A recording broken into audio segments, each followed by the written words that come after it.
ये जो नजारा आप देख रहे हैं जिसमें प्रधानमंत्री रेड कारपेट वेलकम पुतिन को देते हुए दिख रहे हैं और साथ में प्रधानमंत्री पुतिन का वेलकम और बहुत ही गर्मजोशी के साथ एक दूसरे से मिलते हुए तस्वीरें देते हैं। ये मायने दुनिया के लिए इसलिए भी खास हैं क्योंकि आखिरी बार जब 2021 में पुतिन भारत आए थे तब भी कुछ इसी प्रकार से प्रधानमंत्री प्रोटोकॉल तोड़कर इन्हें रिसीव करने गए थे। तो सवाल बनता है इसमें फिर नया क्या है अगर ऐसा रिसीव किया गया है। नया यह है कि आज पुतिन पूरी दुनिया की आंखों में अखर रहे हैं, विशेष रूप से पश्चिमी देशों की आंखों में अखर रहे हैं। वो ये मानते हैं कि पुतिन पर हमने इतना प्रेशर क्रिएट कर दिया है, क्योंकि आपको याद होगा बाइडेन जाते जाते ये कहकर बड़े खुश हुए थे कि हमारे चलते अब पुतिन दुनिया से आइसोलेट हो गए हैं। लेकिन ऐसे आइसोलेशन में कि जब रशिया यूक्रेन युद्ध चल रहा हो और वो बकायदा भारत में रेड कारपेट वेलकम पा रहे हो और भारत के प्रधानमंत्री प्रोटोकॉल तोड़ के उन्हें रिसीव करने जा रहे हो, तो ये सुर्खी बनना लाजमी है। वैसे आप सभी जानते हैं कि पुतिन ने भी मल्टीपल टाइम भारतीय डेलीगेशंस के लिए प्रोटोकॉल तोड़े हैं, चाहे फिर जयशंकर साहब की मुलाकात हो या डोभाल साहब की मुलाकात हो। पुतिन खुद उनसे व्यक्तिशः मिलने रशिया के अंदर प्रेजेंट रहे हैं। ऐसे में सवाल बहुत बड़ी सुर्खियों में ऐसे तैरने लगा कि पुतिन की इस मुलाकात में जयशंकर साहब उन्हें रिसीव करने के लिए जाएंगे, लेकिन यहां पर रिसीव करने के लिए जब प्रधानमंत्री खुद पहुंचे तो लोगों का ध्यान निश्चित ही इस ओर आकर्षित हुआ, क्योंकि प्रधानमंत्री का यहां पर पहुंचना एक्सपेक्टेड नहीं था। मीडिया में कुछ समय पहले तक कहा जा रहा था कि जयशंकर साहब उन्हें लेने जाएंगे, लेकिन प्रधानमंत्री पहुंचते हैं और उन्हें यहां पर रिसीव करते हैं। यह बात हेडलाइन बनती है कि प्रधानमंत्री मोदी ने पुतिन के लिए अपना प्रोटोकॉल तोड़ा। रशिया ने भी इसे बहुत बढ़ा चढ़ा कर लिया। रशिया के जो स्पोक पर्सन हैं उन्होंने इसे बहुत बड़ी अपने लिए स्वागत के रूप में कंसीडर किया। प्रधानमंत्री उनके साथ अपनी तस्वीरें साझा करते हैं और इन सभी चीजों में सबसे इंपॉर्टेंट रहता है कि जब रूस के साथ भारत इस तरह की बातें कर रहा हो और ट्रंप का 50% टैरिफ भारत इसलिए चुका रहा हो क्योंकि भारत पुतिन के साथ इस तरह की तस्वीरें साझा करता है। आपसे पूछा जाए कि एक तस्वीर की कीमत तुम क्या जानो, तो जवाब बनता है 50% टैरिफ ट्रंप की नजर में। ऐसा मैं क्यों कह रहा हूं? क्योंकि भारत पर रेसिप्रोकल टैरिफ 25% है और 25% टैरिफ प्यार के नाम पर चुकाया जा रहा है। भारत और रूस की जो ये मित्रता आप देख रहे हैं, इसकी कीमत प्रत्येक भारतीय 25% टैरिफ में चुकाता है जब वो अमेरिका को कोई सामान निर्यात करता है। इसलिए आप सबका कंट्रीब्यूशन इस तस्वीर में है, इसे देखना होगा। डोनाल्ड ट्रंप वही व्यक्ति जिन्होंने भारत और रूस पर टिप्पणी करते हुए एक मरी अर्थव्यवस्था बताया था, आज उन दोनों देशों की तस्वीरों ने लोगों को चौंका दिया। मेरे प्यारे साथियों, यहां पर एक और बड़ी आइकॉनिक घटना घटी और वो घटना ये थी कि प्रधानमंत्री मोदी के साथ पुतिन बैठकर उन्हीं की गाड़ी में प्रधानमंत्री के आवास तक गए। ये जो तस्वीर आप देख रहे हैं इसके बहुत मायने निकले। बहुत सी जगह सोशल मीडिया पर ये चर्चा का विषय रहा, जिसमें प्रधानमंत्री नरेंद्र मोदी पुतिन के साथ बैठ करके चल रहे हैं गाड़ी में। अब यहां पर गाड़ियों के बारे में बड़ी चर्चाएं हुई। आप जिस गाड़ी को देख रहे हैं भारत में बहुचर्चित कार फॉर्च्यूनर है, जो कि टोयोटो कंपनी की है। टोयोटो जापानी कंपनी है। प्रधानमंत्री खुद रेंज रोवर में चलते हैं, मर्सिडीज मेबैक उनके पास है, तमाम गाड़ियां उनके पास हैं। उसके बावजूद वो एक जापानी कार के अंदर बैठकर और उसमें भी पुतिन को साथ लेकर पहुंच रहे थे। तो सवाल ये बनता है कि ये जो तस्वीर सामने आ रही है इसके मायने क्या निकाला जाए। प्रधानमंत्री मोदी की कार में सवार होना, इसके डिप्लोमेटिक मायने निकाले जाने शुरू हुए। ये वही तस्वीर है जो पिछली बार आप लोगों ने देखी थी जब प्रधानमंत्री नरेंद्र मोदी पुतिन की गाड़ी में जाकर बैठे थे जब वो चाइना में थे। ये दोनों लोग सेम कार साझा करके दुनिया का ध्यान बहुत आकर्षित कर रहे हैं। लोग इसी चीज पर सवाल पूछना शुरू किए। हमने भी ट्विटर हैंडल पर आपसे इस बारे में चर्चा साझा की। यहां पर गाड़ी का नंबर दिख रहा था जो कि महाराष्ट्र के किसी पुलिस के अधिकारी के नाम पर रजिस्टर्ड था। टोयोटो गाड़ी का ब्रांड दिखाई दे रहा था। ऐसे समय में जब पुतिन खुद की अपनी पर्सनल कार लेकर आए हों, जिसको कि दुनिया में सबसे सुरक्षित कारों में से एक माना जाता है, तब भी पुतिन प्रधानमंत्री नरेंद्र मोदी की कार में सवार होते हैं, और वो भी वो कार जिसे प्रधानमंत्री सामान्यतया यूज नहीं कर रहे होते। प्रधानमंत्री की जो कारकेड है, कारों का काफिला है, उसमें सामान्यतया रेंज रोवर देखी जाती है या फिर बीएमडब्ल्यू मर्सिडीज जैसी जर्मन गाड़ियों को देखा जाता रहा है। ऐसे में प्रधानमंत्री का जापानी कार में रूसी राष्ट्रपति को ले जाना एक सिग्नेचर टोन बन करके निकला, उसका मायना निकाला जाना शुरू हुआ। पुतिन की अपनी जो कार है वो उनके साथ ट्रैवल करती है। पुतिन की जो पर्सनल कार है, जिसको प्रेसिडेंशियल लिमोजिन के रूप में जाना जाता है, नाम उसका औरुस है। ये एक रूसी कार है जिसकी कीमत बाजार में 3 करोड़ रुपए से ऊपर बताई जाती है। जब भी रूसी राष्ट्रपति कहीं जाते हैं तो ना केवल वो इस रूसी कार को लेकर जाते हैं, बल्कि आजकल कुछ देशों को वो भेंट भी करने लगे हैं। हाल ही में किम जोंग उन, उत्तर कोरिया वालों को उन्होंने ये कार भेंट की थी, तब संभवतः आपने उसे देखा होगा। ये वो दृश्य है जिसमें किम जोंग उनको ना केवल वो गिफ्ट करते हैं, बल्कि पुतिन खुद ड्राइव करके उन्हें दिखाते हैं कि देखिए हमारी कार कितनी बेहतर है। ऐसे में प्रधानमंत्री इन्हें इस कार में ले जाकर क्या सिग्नेचर देना चाहते हैं, ये चर्चा का विषय जरूर होगा। लेकिन जानकारों का मानना है कि यहां पर जापान, जो आजकल पश्चिमी देशों से अलग होकर चलने लगा है, उसे यहां पर फुटेज दी गई। आपको याद होना चाहिए कि जापान ने हाल ही में ट्रंप के प्रशासन काल में $1 ट्रिलियन का निवेश करने का निर्णय लिया है। $1 ट्रिलियन अमेरिका में निवेश करने का निर्णय लिया है, जिसमें से टोयोटा गाड़ियां जो कि जापान में बनती हैं, अमेरिका में बहुत ज्यादा बिकती हैं। जापान से कहा गया कि आप अपनी कंपनी से कहिए कि ये बनाने का कार का प्लांट अमेरिका में स्थापित करे और वो यहां से गाड़ियों को उठाकर बेचने की जगह वहीं जाकर बनाए, तभी जाकर के हम उन्हें टैरिफ में रिलीफ देंगे। टोयोटा को आनन फानन में अपने प्लांट अमेरिका में लगाने के लिए तैयार होना पड़ा। ऐसे में जापान को उकसावा देने के लिए कि तुम एशियन देश हो, अमेरिका के झमेले में क्यों आ रहे हो, हम तुम्हें पहचान देते हैं। अगर प्रधानमंत्री और पुतिन जब उस गाड़ी में घूम रहे हैं तो गाड़ी की ब्रांड वैल्यू बहुत बढ़ जाती है। यहां पर लोगों ने तमाम सवाल किए कि प्रधानमंत्री रेंज रोवर में ही क्यों नहीं गए, टाटा का ब्रांड है, उससे उन्हें और प्रमोशन मिलता। लेकिन कहा गया कि पुतिन को यहां पर डिप्लोमेसी में जापान को अपने साथ खींचना था कि सब एशियन अगर एक हो जाएं तो पश्चिम देखता रह जाएगा। सबके मायने हैं, अब ये तो खुद ही वो बताएं, तब की बड़ी बात है। हालांकि प्रधानमंत्री ने ऐसा बहुत से राष्ट्राध्यक्षों के लिए किया है कि उन्हें अपने कार में लेकर साथ निकले हैं। उनमें से चाहे वो ओबामा रहे हों, चाहे नेतन्याहू रहे हों, या फिर यूके के प्रधानमंत्री रहे हों। इन तमाम तस्वीरों के साथ फिर आगे की जानकारी निकलती है और पता चलता है कि प्रधानमंत्री उन्हें लेकर के अपने साथ अपने निज आवास पहुंचते हैं, जहां पर प्रधानमंत्री का साथ लोक कल्याण मार्ग पर जो निवास है, वहां पर पुतिन साहब और आप दोनों पहुंचते हैं। रात्रि के भोज की यहाँ पर व्यवस्था होती है। अपने दोस्त के स्वागत में पूरी तरह से सजाया हुआ प्रधानमंत्री का निवास होता है। प्रधानमंत्री यहाँ पर उन्हें रशियन भाषा में ट्रांसलेट की हुई गीता भेंट करते हैं। तस्वीरों में इस तरह की चीजें साफ दिखाई दे रही हैं। सवाल था कि क्या केवल रूसी राष्ट्रपति ही आए या उनके साथ कोई और भी आया। बहुत सारा जहाज में लोग भरकर आया था, जिसमें से रूस की तरफ से उनके रूस के रक्षा मंत्री भी थे, तो उनके वित्त मंत्री भी थे, तो उनके वाणिज्य मंत्री भी थे। सब लोग यहां पर पहुंच रहे थे। रक्षा मंत्री से मुलाकात कर रहे थे, वित्त मंत्री से, वाणिज्य मंत्री से, रक्षा मंत्री भारत के तीनों सेनाओं के प्रमुख से, सीडीएस से, सबकी आपस में मुलाकात चल रही थी।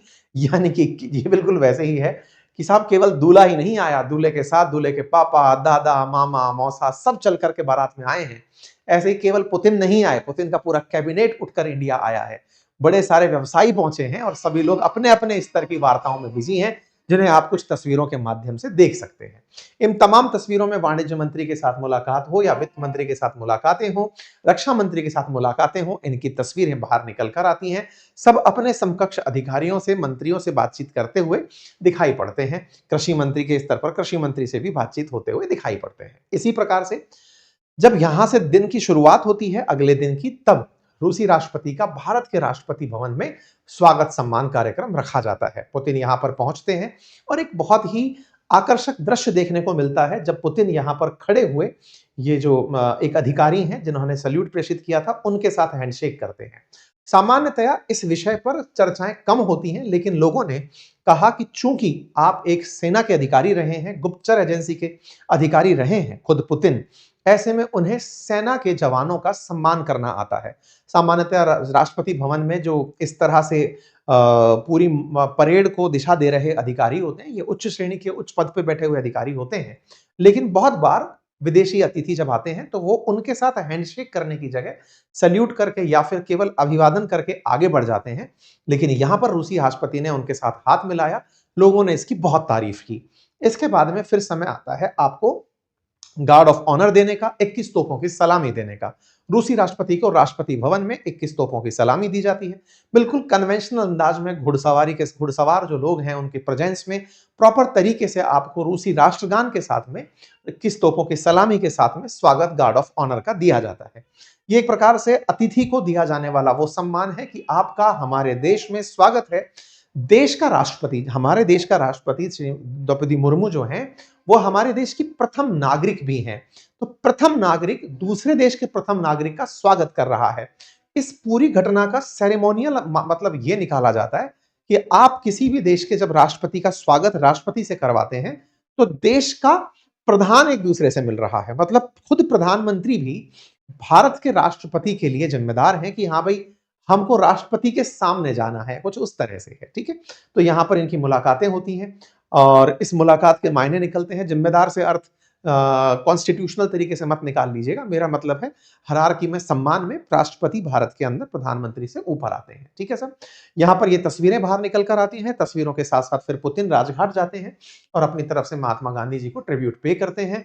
यहां पर फिर अपनी तरफ से अपने एक्सपीरियंसेस साझा किए जाते हैं। हैदराबाद हाउस जाते हैं, वहां पर दोनों मीडिया के साथ थोड़ी देर के लिए रूबरू होते हैं, तस्वीरें खिंचाते हैं, दोनों के बीच में एग्रीमेंट साइन होते हैं, दोनों एक दूसरे के बारे में मीडिया के सामने बातें रखते हैं, जिसमें यूक्रेन क्राइसिस के ऊपर भी बात होती है, दोनों के एक दूसरे के साथ ट्रस्ट के बिल्डिंग पर भी बातचीत होती है। यूक्रेन क्राइसिस पर भारत के द्वारा कहा गया कि भारत न्यूट्रल नहीं है रशिया यूक्रेन मामले में, भारत शांति के साथ खड़ा है।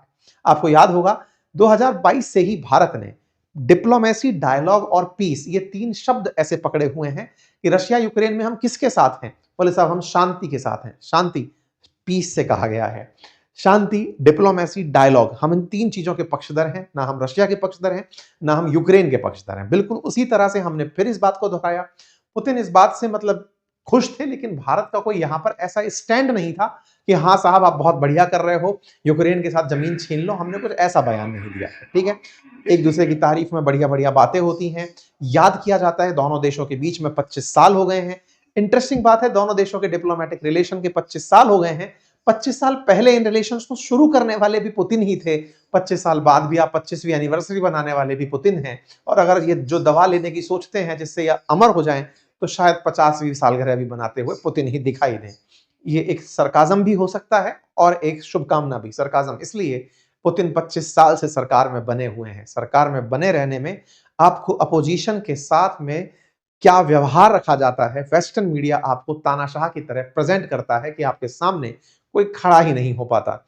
जो खड़े होते हैं उन्हें विचित्र प्रकार के जहर दे दिए जाते हैं। ऐसा पुतिन के बारे में चर्चाएं होती हैं, पर कोई नहीं, भारत के साथ 25 सालों में आपने जो कॉपरेशन किया वो हमारे हित में है, इसलिए भारत आपका स्वागत और सम्मान कर रहा है। फिलहाल के लिए हमारी यहाँ पर मुलाकातें होती हैं, प्रॉपर एक दूसरे के साथ ओपिनियन साझा होते हैं, दोनों देश अपने विजन साझा करते हैं, दुनिया में शांति के लिए बातें होती हैं। ये केवल बातें ही होती हैं। अब आप सब इतनी सारी बातें सुन रहे हैं तो यहां तक तो आपके मन में क्यूरोसिटी ये बात की पैदा होने लग गई होगी, अरे हो गया स्वागत सम्मान, आगे भी बताओ वेपन सुखोई 57 लिया कि नहीं, ब्रह्मोस को लेकर कोई बात हुई कि नहीं, या S-400 पर कुछ और मिलेगा कि नहीं, S-500 की जगह कुछ प्लानिंग हो रही है कि नहीं। कुछ नहीं हुआ। क्या कोई ऐसी बात हुई जिसकी वजह से ये यात्रा यादगार कही जाएगी? आंसर है कुछ नहीं हुआ। मैं ऐसा क्यों कह रहा हूं? दोनों देशों ने अपनी तरफ से अच्छी-अच्छी वार्ताएं करी, जनता को संबोधित किया, जॉइंट स्टेटमेंट जारी किया, 23वीं बार आपस में बैठ रहे थे, एमओयूज पर साइन हुए, उनकी एक रेगुलर लिस्ट निकल करके आई कि सब तरह की बातें हो चुकी हैं।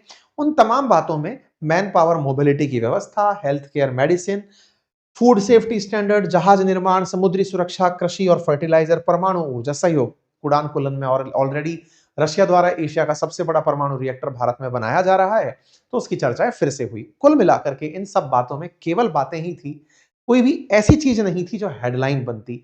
ना तो फाइटर जेट से संबंधित कोई बात, ना ही तेल से संबंधित कुछ बात। हालांकि कहा जरूर गया कि भारत तेल लेता रहेगा, पुतिन के द्वारा ये बात बोली गई, लेकिन एक भी ऐसा स्टेटमेंट नहीं दिया गया या एक भी ऐसी डील नहीं थी जो कि अमेरिका को मौका दे टिप्पणी करने का। ये बात एकदम व्यवहारिक तरीके से रखी गई बातचीत थी। दोनों देश के राष्ट्राध्यक्ष हर साल मिलते हैं तो कुछ नए समझौते होते हैं, बिल्कुल कुछ वैसे ही अंदाज में बातचीत हुई। कहा गया कि पिछले साल के मुकाबले हमारा व्यापार बढ़ा है, 12% के साथ हमारी ग्रोथ हो रही है, इसी वजह से $100 बिलियन का दोनों देश आने वाले समय में ट्रेड करेंगे, ये टारगेट रख करके आगे बढ़ा जा रहा है। भारत और रूस के अंदर रशियन टुडे का जो न्यूज चैनल है वो भारत के अंदर अब चलने लगेगा। इस बात के लिए एग्रीमेंट हुआ। एक तरीके से समझने की बात यह है कि रूस अब अपनी बातें भी भारत में खुलकर रख पाएगा।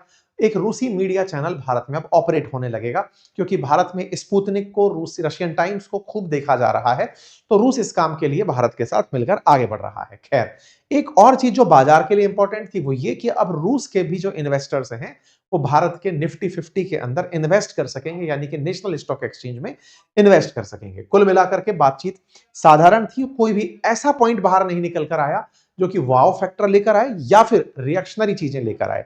अगर कुछ भी ऐसा ये लोग साइन कर जाते, चाहे फिर वो वेपन से संबंधित होता या तेल से संबंधित होता, तो आप अब तक ट्रंप की प्रतिक्रिया देख चुके होते। ट्रंप शांत है, इसका मतलब अभी सब ठीक है। पैमाना यही है कि ट्रंप खफा हुए कि नहीं। ट्रंप की प्रतिक्रिया मतलब कुछ भारत ने किया हो, ऐसा कुछ नहीं था। कुल मिलाकर के दोनों देशों के बीच में साधारण बातचीत हुई। दोनों देशों ने जो चल रहा है उन्हीं पर बातचीत करते हुए चीजों को आगे बढ़ाया। अब इसके साथ साथ जब ये सब चीजें चल रही थी तो बात निकल कर आई कि दुनिया ने क्या रिएक्ट किया। ब्लूमबर्ग नाम के एक न्यूज चैनल ने कल के दिन एक फेक खबर फैला दी और कहा कि $2 बिलियन का भारत ने सबमरीन डील कर लिया है रूस के साथ। लेकिन अगले ही दिन वो खबर गलत निकली। ये न्यूज भारत के अंदर पब्लिक हुई और उसमें बताया गया कि ऐसा कोई भी डील साइन नहीं हुआ है। पीआईबी के अंदर इसका फैक्ट चेक किया गया। ठीक इसी तरह से दुनिया भर की मीडिया ने, चाहे नेक्स्टा रहा हो, चाहे रशिया रहा हो, चाहे बीबीसी रहा हो, दुनिया भर के न्यूज चैनल्स ने, अल जजीरा ने, फाइनेंशियल टाइम्स ने, तमाम वाशिंगटन पोस्ट ने, स्काई न्यूज ने, सबने इस खबर को कवर किया। सीएनएन ने तो ये लिखा कि एक तरफ अमेरिका से ट्रेड डील की बात और दूसरी तरफ इतना वार्म वेलकम पुतिन का, क्या भारत दोनों को मैनेज कर पाएगा? बड़ा सवाल है। लंबे समय से लोग इसी का आंसर खोज रहे हैं। ऐसे में सबसे सवाल यह भी बचा रहा कि क्या अल्टीमेटली पुतिन भारत जाकर कुछ करना चाह रहे थे या दुनिया को केवल यह बताना चाह रहे थे कि देखो अभी भी हम जिंदा हैं, हमारा दुनिया में अभी भी स्वागत होता है। क्या यही बताने के लिए पुतिन गए थे? पाकिस्तान के अखबारों ने भी इस खबर को कवर किया। दुनिया भर के अखबारों ने इस खबर को अपने अपने स्तर पर कवर किया, जिसकी तस्वीरें निकल करके आपके सामने कुछ इस तरह से चल कर आई। यहां पर इन्हीं खबरों के बीच में कुछ ऐसे ट्वीट्स बाहर निकल कर आए जिसमें रूस के खिलाफ यूक्रेनियंस का गुस्सा निकला। यूक्रेनियंस ने इसे बहुत ही बुरे शब्दों में अपनी तरफ से गाली देते हुए, भद्दे शब्दों का प्रयोग करते हुए भारत के चैनल्स पर काफी ज्यादा टिप्पणी की। कहा कि एक मास मर्डरर का भारत स्वागत कर रहा है, रेड कारपेट पर वेलकम पुतिन का हो रहा है, जो कि आधुनिक विश्व के हिटलर हैं, जो कि नशंस लोगों की हत्या कर रहे हैं, यूक्रेन में गोले गिरा रहे हैं। भारत में इनका इतना खिलखिलाते हुए स्वागत हो रहा है। यूक्रेनियंस बुरी तरह चिढ़े हुए थे। तो लोगों का जवाब निकल कर आया कि अगर पुतिन ट्रंप से मिले तो कोई दिक्कत नहीं, लेकिन अगर पुतिन ट्रंप से मिले, शी जिनपिंग से मिले, मैक्रोन से मिले तो कोई दिक्कत नहीं, लेकिन भारत से मिले तो लोगों को इस बात से दिक्कत होने लगती है। लेकिन कोई बात नहीं, लोगों को प्रतिक्रिया का मतलब अधिकार है, तो लोगों ने उसी हिसाब से प्रतिक्रिया दी। कुल मिलाकर के दोनों देशों पर लोगों की टिप्पणियां खूब सारी आई, पर सभी लोगों ने ट्रंप का भी खूब सारा मीम मार्केट बनाया। इस बीच में ट्रंप और ये वापस से निकल कर वायरल हुआ, जिसमें कि सब तेरी वजह से हुआ है, पर बोले मैंने किया क्या है टाइप से इस तरह का मीम बाहर निकल कर आया। एक और मीम बाहर निकल कर आया जिसमें कहा कि लो अब बर्नौल लगाओ। कुल मिलाकर के दुनिया में प्रतिक्रिया का दौर ज्यादा था। इस यात्रा से उम्मीदें लोगों को बहुत थी, लेकिन इन्हीं उम्मीदों के साथ भारत की एक डिप्लोमेसी जो लोगों को समझ में आई वो ये कि हम रूस को भी साध गए और हम ट्रंप से भी कोई रिएक्शन नहीं दिलवा पाए। इसी रिएक्शन नहीं दिलवा पाए कि अपडेट में मैं आपको बता दूं कि इधर पुतिन की यात्रा होती है और इतने दिन से रुका हुआ जो जीई एरोस्पेस का F404IN20 इंजन है जो अमेरिका दे रहा है तेजस के लिए, वो भारत पहुंच जाता है। इसका मतलब अमेरिका में अभी ठंडक है। अमेरिका भारत के साथ अभी बौखलाया नहीं है। तेजस फाइटर जेट के लिए जो अमेरिकी इंजन आते हैं वो भारत पहुंच चुके हैं। इससे कुल मिलाकर पता यह चलता है कि अमेरिका की प्रतिक्रिया अति सामान्य है और वो भारत के साथ सकारात्मक रूप से आगे बढ़ रही है। इसी बीच में पाकिस्तान के लिए एक बुरी खबर निकल कर आई, जब 40 यूएस के सेक्रेटरीट मतलब स्टेट मार्को रूबियो समेत लोगों ने लिख करके 40 लॉ मेकर्स ने उनको मार्को रूबियो को दिया है। पाकिस्तान में जो मानव अधिकारों का हनन हो रहा है उस पर उन्होंने पाकिस्तान पर एक्शन लेने के लिए कहा है। कुल मिलाकर के दुनिया के अंदर तमाम प्रतिक्रियाएं, जब आप और हम इस बात को कर रहे हैं, मैं जब सेशन कर रहा हूं उस समय रूसी राष्ट्रपति डिनर कर रहे हैं। आप जब सुनेंगे तब तक वो शायद देश से रवाना हो चुके होंगे। इस पूरी घटना का कंप्लीट विश्लेषण भी आपके साथ में फिर से लाया जाएगा कि क्या रहे मायने, जल्दी ही। लेकिन फिलहाल के लिए कंप्लीट अपडेट में इतना ही। आपको जो जानकारी पसंद आई हो कमेंट बॉक्स में अवश्य लिखें। आप क्या सोचते हैं इस यात्रा के मायने क्या रहे होंगे आप कमेंट बॉक्स में अवश्य बताएं। चैनल पर नए हैं तो सब्सक्राइब कर लें। बाकी हमारी पुस्तकें अपनी पाठशाला पर नई पुस्तक आ चुकी है, आप उसे एक्सेस कर सकते हैं। हमारे साथ जुड़ना चाहें तो आप हायरिंग के हमारे एक फॉर्म को फिल कर सकते हैं। साथ ही साथ हमारे कोर्सेज जो हमारे एप्लीकेशंस पर अपनी पाठशाला पर बातें बाजार की पर उपलब्ध हैं, आप उन्हें एक्सेस कर सकते हैं। तमाम चीज़ों के साथ फिलहाल के लिए इतना ही। बहुत-बहुत धन्यवाद।